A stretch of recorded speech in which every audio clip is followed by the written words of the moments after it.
Sound take 7 action. 2024 आखिर है क्या? तो एजेंडा आज तक मैं प्रमोद जी आपके साथ शुरुआत कर रही हूं। कांग्रेस का मिशन 2024 क्या है? अगर 4 लाइनों में आपको समेटना हो तो ये मिशन क्या है और उसको पूरा करने का रास्ता क्या है? अंजना जी 24 की तो बात करेंगे, हमारे दो बहुत ही काबिल साथी भी मेरे साथ हैं, पर पहले जरा आज की बात कर ली जाए, आज तक की बात कर ली जाए। बिल्कुल। अभी थोड़ी देर पहले मैं पार्लियामेंट में था। जो कुछ सुबह से आज पार्लियामेंट में हुआ, आज हम वर्षी मना रहे थे 22 साल पहले आज ही के दिन हमला हुआ था पार्लियामेंट, जो लोकतंत्र का मंदिर होता है।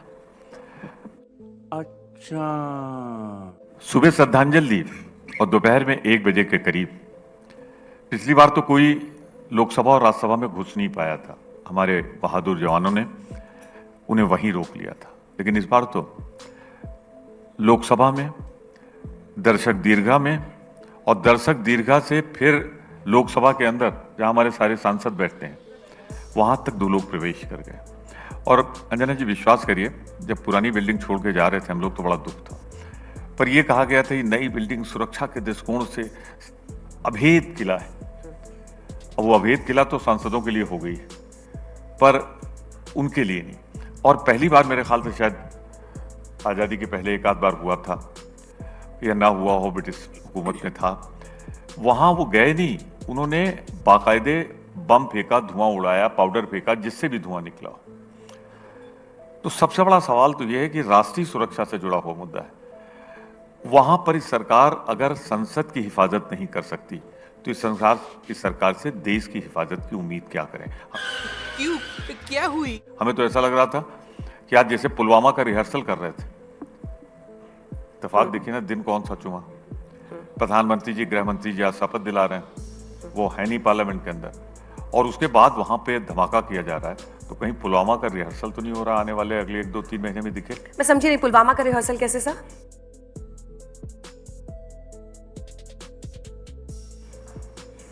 अब ये तो समय समझाएगा, लेकिन अभी मैं अपने को यहीं तक कन्फाइन रखता हूं कि लोकसभा, जो दुनिया में भारत देश की सबसे सुरक्षा की जगह, जहां सारे सांसद निर्वाचित बैठते हैं, अगर वो उसकी सुरक्षा ये नहीं कर पाते तो फिर इनसे देश की सुरक्षा की उम्मीद क्या करें?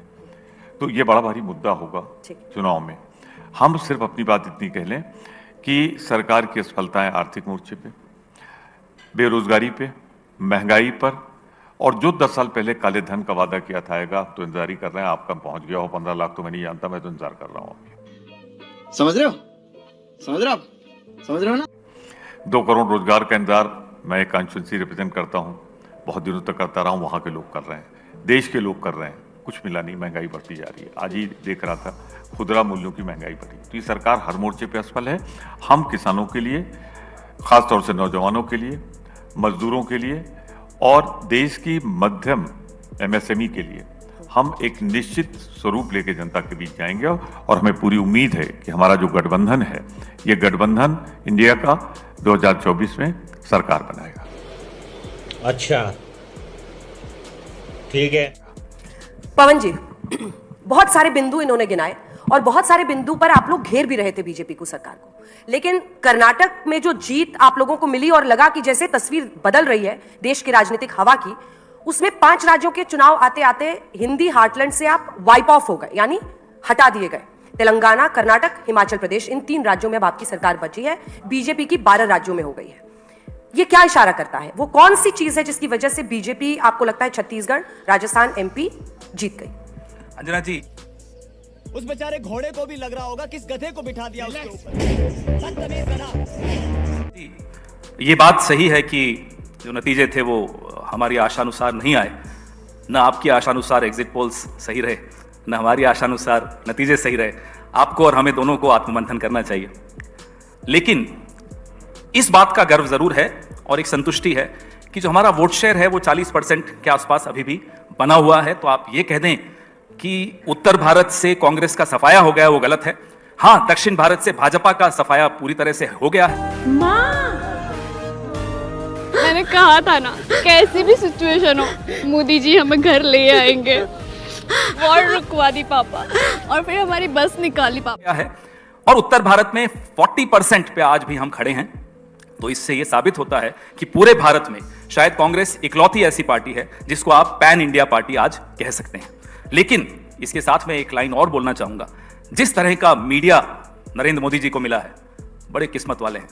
कसम से कह रहा हूं, इतनी अच्छी किस्मत लेकर ये प्रधानमंत्री आए हैं। ऐसा मीडिया आप हमें 1 महीने के लिए दे दीजिए और 7 दिन के लिए ऐसी एजेंसीज दे दीजिए, ED, CBI, income tax, CAG, 7 दिन के लिए एजेंसीज और 1 महीने के लिए आज तक। तो यही मांग रहे हैं आपसे। प्यारी समझ गई। अच्छा, मतलब और फिर चुनाव देखिए उसके आपको बाद क्या लड़ना होता है। है, चुनाव आप हारे और सारा का सारा दोष आपको अभी भी लगता है कि मीडिया एक सेकंड, अब सवाल नहीं पूरा होने देंगे, कि सारा का सारा दोष आप मीडिया पे मर दें, आप मर दें कि एजेंसीज की वजह से हुआ। अरे एजेंसीज की कार्रवाई तो इलेक्शन वोटिंग के जस्ट पहले छत्तीसगढ़ में हुई। पहली बात फिर तो भी ये जनता ने, कि मैं आपको दोष नहीं दे रहा, मैं तो श्रेय दे रहा हूं। नहीं नहीं मुझे क्रेडिट नहीं चाहिए। नहीं, आप गलत कर रहे हैं। आप श्रेय लीजिए। क्यों ले श्रेय? आपको लपक के श्रेय ले लेना चाहिए। नहीं, आपको लेना चाहिए कि आप राहुल राहुल करते हैं, लेकिन राहुल जी जिता नहीं पाते हैं। आप मोदी जी को श्रेय मत दीजिए। आप राहुल राहुल करते अरे हैं, मेहनत आपकी और फल ले रहे हैं मोदी जी। ये अच्छी बात थोड़ी। हारते आप हैं और कहते किसी और ने हरा। मेहनत आप करते हैं, सत्ता में आपको ऐसा लगता है, आपको ऐसा लगता है कि मेहनत हम लोग कर रहे हैं। पूरी मेहनत वो कर रहे हैं। पार्टी करती है, मेहनत में कोई वो कमी पार्टी नहीं। करती है, नहीं, वो पार्टी करती है जो जीतती है। क्यों, जब आप कर्नाटक में जीते तभी हमारी मेहनत थी। अंजना जी, 2014 मेरे सवाल का जवाब दीजिए ना। जब आप अभी बदत है भाई, अभी बदत है। कर्नाटक में जीते तभी मीडिया की मेहनत थी। जो आप नहीं पूछोगे उसका भी जवाब दूंगा। जो पूछ रही हूँ वो बता दीजिए ना। उसका भी दूंगा और जो नहीं पूछेंगी वो भी दूंगा। रुकिए आप। पहले 2014 तक क्या होता था, पार्टियां चुनाव लड़ती थी, मीडिया निष्पक्ष एक भूमिका निभाता था। 2014 के बाद एक इकोसिस्टम चुनाव लड़ते हैं। एक तरफ अकेली विपक्ष, दूसरी तरफ media, agencies, social media, political party. अब आप देखिए कितनी लेवल प्लेइंग फील्ड है क्या ये। तो ये कह देना, तो मैं तो आपको सिर्फ श्रेय दे रहा हूं, आप इसमें श्रेय लीजिए। कोई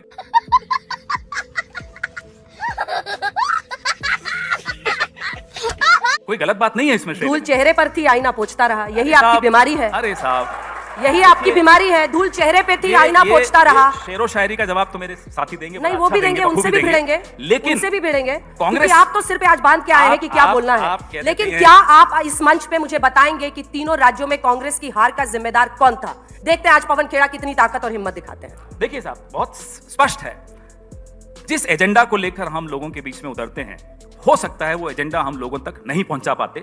और पहुंचा क्यों नहीं पाते? फिर से मैं कहूंगा मीडिया, तो आप कहेंगे फिर हमारा नाम ले लिया। विपक्ष और मीडिया का चोली दामन का साथ है।